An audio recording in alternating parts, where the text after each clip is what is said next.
Siguro isa sa mga dahilan kung bakit may mga taong nafo-fall out of love or sabihin na nating nagsasawa sa isang relasyon, mapababae o lalaki. Siguro kasi masyado silang nagiging kampante na mahal sila ng partner nila. Masyado silang nasasanay na yung partner lang nila yung kumikilos, gumagawa ng efforts, sabit pa. Gumagawa ng efforts para sa kanila.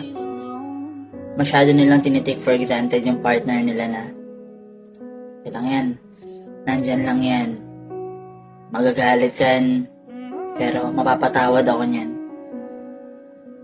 Masyado siguro kayong nasasanay dun sa mga ganong klase ng bagay. Hanggang sa dumating na dun sa point na yung partner nyo, maubos na.